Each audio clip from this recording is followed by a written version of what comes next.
మండిన కోవత్తి మనది కానట్లే గడిచిన కాలము మనది కాదు. అందుకే సమయాన్ని సద్వినియోగం చేసుకోవడం చాలా అవసరం. ప్రకృతి కొంతకాలం మూడువారినట్లు అనిపించినా మళ్ళీ చిగురిస్తుంది.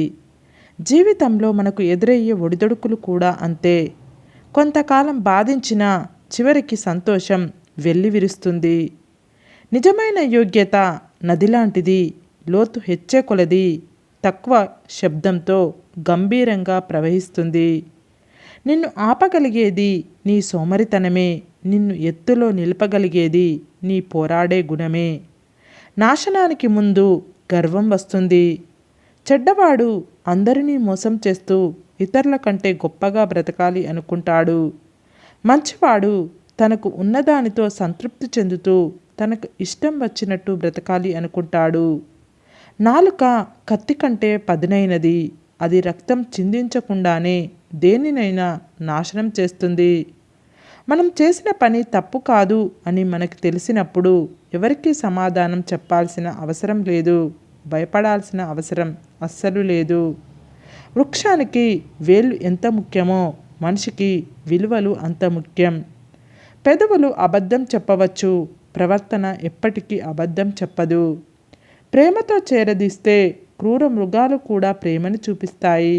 కానీ కొన్ని బంధాలకు ఎంత ప్రేమను చూపించినా బాధనే మిగులుస్తాయి. మనుషుల గురించి తెలుసుకోవాలంటే మనీ లేకుండా బ్రతికి చూడు. అన్ని సంబంధాలు వాటంతటవే బయటపడతాయి. అన్నీ ఉన్న వాళ్ళకి నువ్వు ఎంత పెద్ద సాయం చేసినా అది వాళ్ళ దృష్టిలో చిన్నదిగానే కనిపిస్తుంది. కానీ ఏమీ లేని వాళ్లకు ఒక్క ముద్ద అన్నం పెట్టి చూడు, వాళ్ళకి నువ్వు దేవుడిలా కనిపిస్తావు.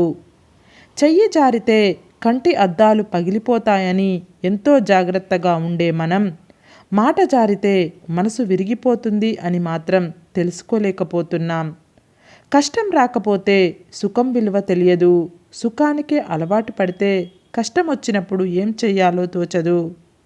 కష్టం విలువ, ఇష్టం విలువ ఒకరు చెప్తే తెలిసేవి కావు. స్వయంగా అనుభవించి అనుభూతి చెందితేనే తెలుస్తాయి.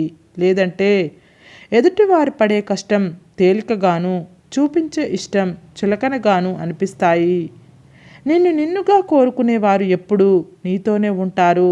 నీ నుండి ఏదో ఆశించేవారు అవసరం తీరాక ఇక అనవసరమని వదిలేస్తారు.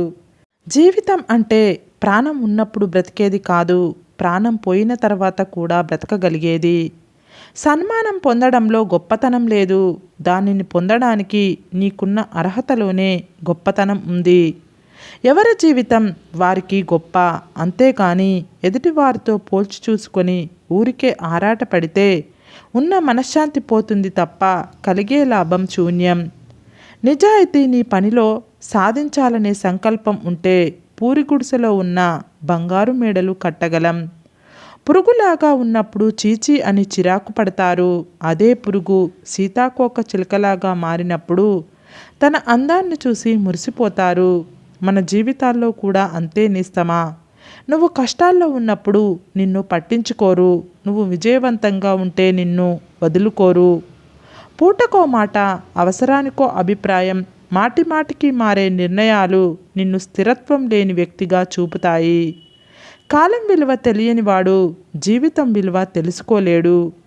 ద్వేషించే శత్రువు కన్నా ప్రేమ నటించే మిత్రుడే ఎక్కువ ప్రమాదకారి. ఒకరి నమ్మకంతో నీకు అవసరం లేదు. నీ మీద నీకు నమ్మకం ఉంటే చాలు. సముద్రాన్ని కూడా దాటగల శక్తి నీ నమ్మకమే ఇస్తుంది. నీటిని ఎక్కువగా మరిగిస్తే ఆవిరైపోతాయి. అలాగే భరిస్తున్నారు కదా అని ఎక్కువగా బాధ పెడితే బంధాలు తెగిపోతాయి. మనిషి మరణిస్తే ఆ మనిషికి తప్ప అందరికీ తెలుస్తుంది. మనసు మరణిస్తే ఆ మనిషికి తప్ప మరెవ్వరికీ తెలియదు. మార్పుకు సిద్ధంగా ఉన్నప్పుడే కొత్త ప్రపంచాన్ని చూడగలము. మనం ఎప్పుడూ అనుకోలేనిది జరిగినప్పుడు లేచి నిలబడే ధైర్యం ఉండాలి. అప్పుడే మనమేంటో మనకు తెలుస్తుంది. ఒక్కసారి నటిస్తున్నారని తెలిసాక తర్వాత ఎంత నిజాయితీగా ఉన్నా కూడా నమ్మాలి అనిపించదు. బోలెడు అనుభవాలతో కూడిన పుస్తకాలు ఇచ్చినా చూసి కూడా రాయలేని పరీక్షే జీవితం. నీ అనుభవమే సమాధానం. నమ్మకాన్ని అమ్మకానికి పెడితే ఎంతకు పోతుందో తెలియదు, కానీ అవి పోగొట్టుకుంటే మాత్రం తిరిగి పొందడానికి ఒక జీవితం సరిపోదు.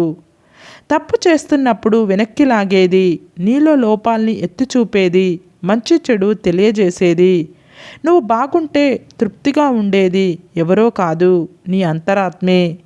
లోకంలో ఎవరినైనా మోసం చెయ్యగలవేమో కానీ అంతరాత్మను మోసం చెయ్యలేవు. డబ్బుల కన్నా విలువైనది మనశ్శాంతి. ఎందుకంటే దానిని ఎవరూ మనకు అప్పుగా కూడా ఇవ్వలేరు. అనుభవం అంటే భూమి పుట్టక ముందు పుట్టడం కాదు, ఏదైనా మాట్లాడే ముందు ఎదుటి మనిషి మనసు నొచ్చుకుంటుందా అని ఆలోచించి మాట్లాడే బుద్ధి ఉండడం. అది లేనప్పుడు ఎంత వయసున్నా అనుభవం ఉన్నా వ్యర్థమే. ఏదే శాశ్వతం కాదు అని మనసుకు తెలిసినప్పుడు మొదట నవ్వొస్తుంది, తర్వాత అన్నీ మర్చిపోవాలి అని అనిపిస్తుంది. చేతకాని వాడి చేతిలో ఉన్న ఏకైక అస్త్రం ఎదిగిన వాడిని చూసి ఈర్ష్యపడడం. ధైర్యం చెయ్యకపోతే దరిద్రం దూరం కాదు, సాహసం చెయ్యకపోతే సంతోషం దరిచేరదు. పనికి తగ్గ ప్రతిఫలం ఆశించడంలో తప్పు లేదు, కానీ పని చెయ్యకుండా ప్రతిఫలం ఆశించడం చాలా పెద్ద తప్పు. ఆనందానికి మార్గం మీ హృదయంలో ద్వేషం లేకుండా, మనసులో చిరాకు లేకుండా ఉండడమే. మనం ఎంత మార్చాలని ప్రయత్నించినా కొందరి ప్రవర్తన మార్చలేము. అటువంటి వారితో ఎలా ఉండాలో మనం నేర్చుకోవాలి, లేదా వారిని అక్కడితో వదిలేయాలి. అనుకున్నామని అన్నీ జరగవు, అనుకోలేదని ఆగవు కొన్ని. జరిగేవన్నీ మంచికని అనుకోవడమే మనిషి పని. ఎవరో మన వాళ్ళు కారు, కేవలం వాళ్ళ అవసరాల కోసం బంధాన్ని కలుపుకుంటారు. అడవికి పోయిన రాముడు రాజే, జూదంలో ఓడిన ధర్మరాజు రాజే. గొప్ప వ్యక్తిత్వం ఉంటే జీవితంలో అన్నీ పోయినా నీవు ఎప్పటికీ రాజువే. ఒక మనిషితో మాటలు పడుతున్నావంటే అది నీ చేతగానితనం కాదు, నీ సహనానికి పరీక్ష. మనసు చెత్తబుట్ట కాదు, అడ్డమైన చెత్తను అందులో వెయ్యకూడదు. మన మనసులో మనకు సంబంధం లేని మనుషుల విషయాలు ఎంత తక్కువగా ఉంటే మనం అంత మనశ్శాంతిగా ఉంటాము. రాయికి ఎంత సానబెట్టినా వజ్రం కాలేకపోవచ్చు, కానీ ఆ రాళ్లతో నిర్మించిన గదిలోనే ఆ వజ్రాన్ని దాయగలం. ఇక్కడ దేని విలువ దానిదే. స్వార్థం కోసం చెప్పిన ఒక చిన్న అబద్ధం విలువైన నమ్మకాన్ని నాశనం చేసి బలమైన బంధాన్ని కూడా దూరం చెయ్యగలదు. నిజాలను నిర్లక్ష్యం చేస్తే అవి రెట్టింపు శక్తితో ప్రతీకారం తీర్చుకుంటాయి. ఎంత ధనమున్నా ఆకలి వేస్తే తినేది ఆహారాన్నే. మనకు ఎంత గుర్తింపు ఉన్నా అందరూ చూసేది మన గుణాన్నే. ప్రతి దాని విలువ దాని టైం వచ్చినప్పుడే తెలుస్తుంది. ఫ్రీగా దొరికే ఆక్సిజన్ కూడా హాస్పిటల్లో డబ్బులు పెట్టి కొంటాము. కష్టం వస్తే రావాల్సింది కన్నీళ్లు కాదు, ఆలోచన రావాలి. ఆ కష్టాన్ని అధిగమించే మనోధైర్యం రావాలి. సంతృప్తి లేని వాడికి 1,00,00,000 రూపాయలు దొరికిన దండగే, సంతృప్తి ఉన్నవాడికి 100 రూపాయలు సంపాదించిన పండగే. సరే ఫ్రెండ్స్, ఈ వీడియో కనుక మీకు నచ్చినట్లయితే ఇలాంటి మంచి వీడియోల కోసం మా ఛానల్ని లైక్ చేసి మీ ఫ్రెండ్స్ రిలేటివ్స్కు షేర్ చేసి తప్పకుండా సబ్స్క్రైబ్ చేసుకోండి. సబ్స్క్రైబ్ చేసుకున్న వెంటనే పక్కనున్న బెల్ ఐకాన్ని క్లిక్ చేయండి. Bye friends.